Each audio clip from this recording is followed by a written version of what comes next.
We're live.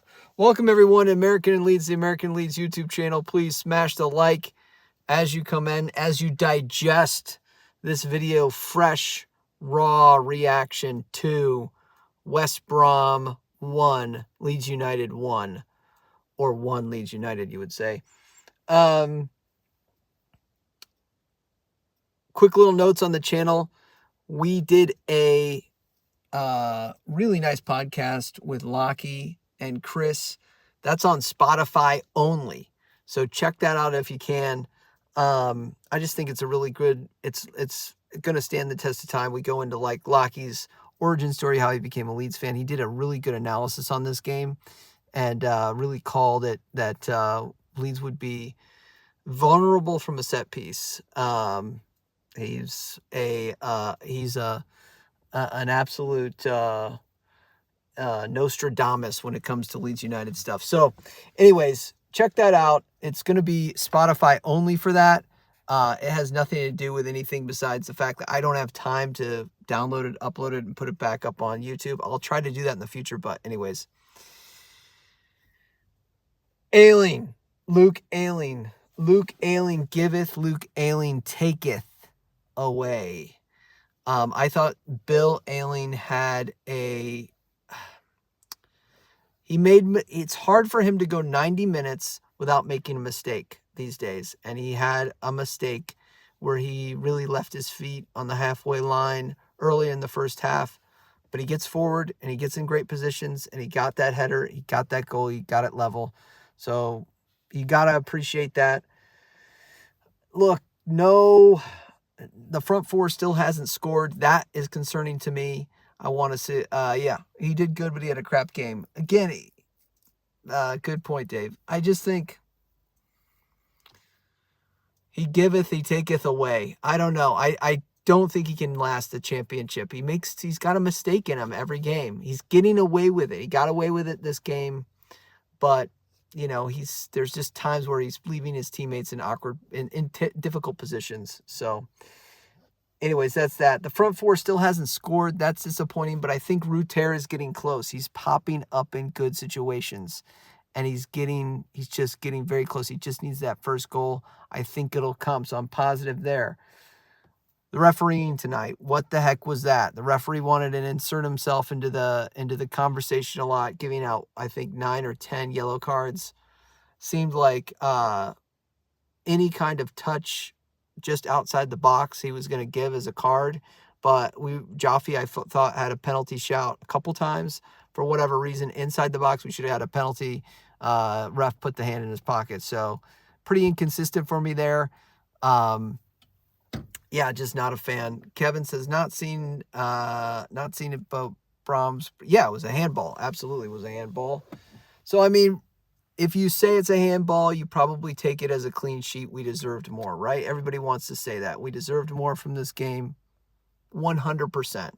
That was a clean sheet. That was a very good performance from the back line. The only one that was shaky, in my opinion, was Ayling. Let's see here. That's my thoughts on the game. I really don't have anything else. I thought it was a good performance. I think Farke's, system is going to continue to embed in this team.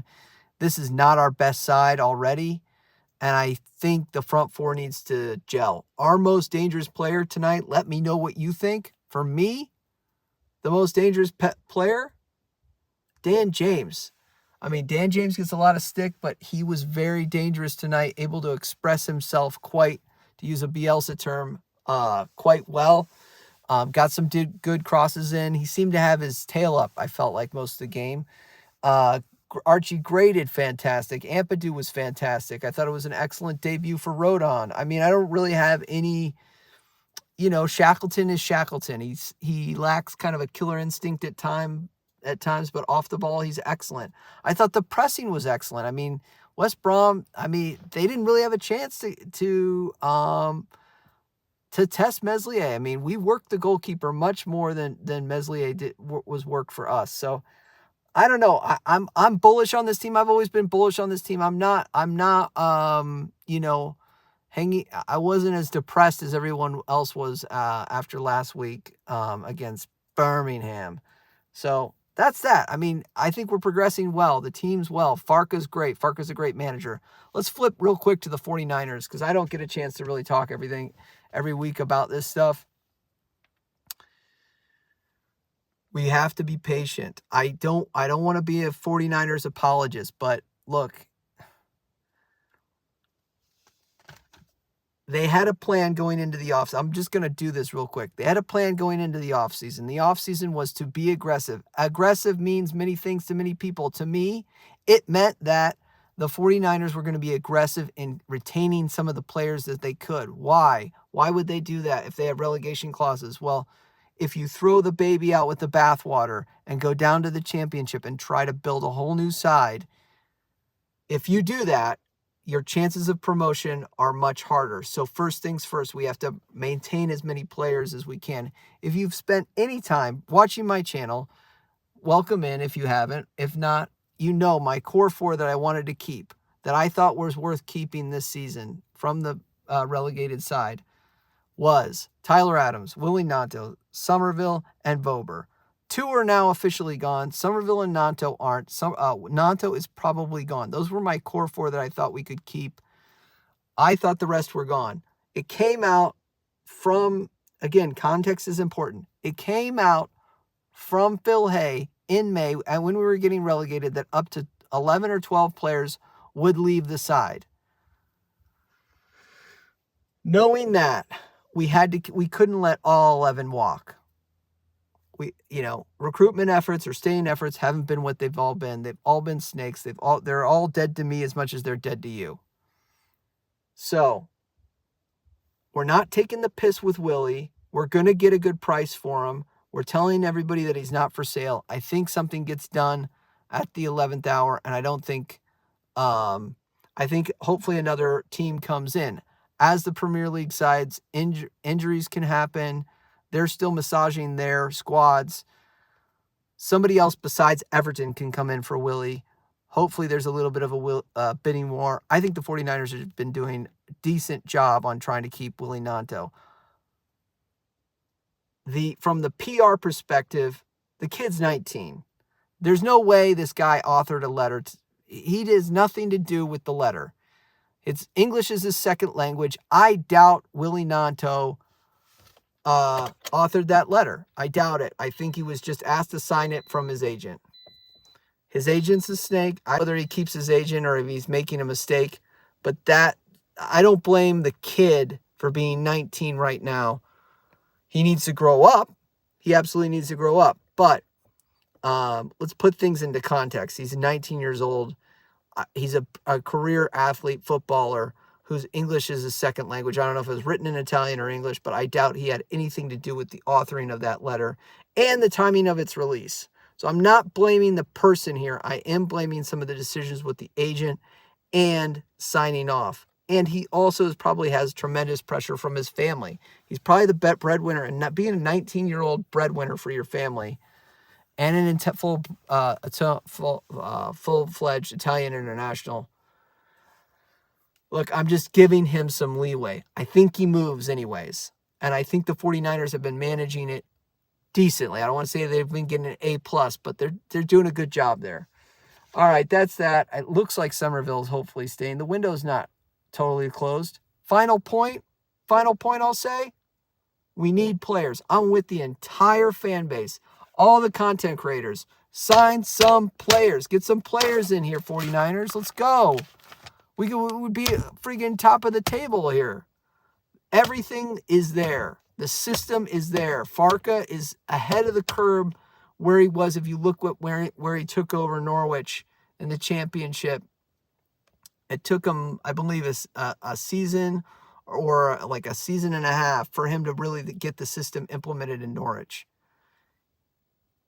Look at where he is at Leeds. Look at where the system's taking place right now. We have the manager. After this game, I'm like, we've got the manager. Let's back this manager, 49ers. Let's back this manager, Parag. Let's get at least 3 signings. I'd like to see 3 in the door. I'd like to see another attacking player, a 10. I'd like to see a 10, a 9, and probably 2 fullbacks just for depth. but at least a left back, because injuries will happen, and obviously we didn't have a full squad tonight. So I'm positive, decent result. I think we deserve more from the game, but absolutely the 49ers cannot, and Leeds United as a club cannot rest on that, because it was still, at the end of the day, 1 point, and we could have gotten more had we had some players. We have brought no one on. If I'm being really critical, Sam Greenwood isn't good enough. Just one player, right? He was just the only sub that we had. That's Farke's trust in his players, and that's Farke's ability to change the game. Comments are coming in. Thank you so much for commenting. I'm going to go through them when I can. And because I'm just doing this on my phone, they're like flying and I can't really read them. Smash the like. If you disagree with me, I'm interested. What do you like? Do you hate the 49ers? I know a lot of people don't like the 49ers. I have no emotion in terms of USMNT fanboys. I'm not that. I was a Leeds fan before I was a US fan. I'm a US fan like once every 4 years. Other than that, I couldn't give a crap about really the US team. It doesn't matter to me. There's no competition in North American, like the North American League or whatever we play in. I don't care. Every 4 years, yeah, sure, I'll watch some US soccer. That's it. Marching on together. Leeds. Let's go. We can do better, man. We can do better. I'm feeling pretty good about this team. I feel like we've got the makings. We got the manager. Let's back the manager. Marching on together. Leeds.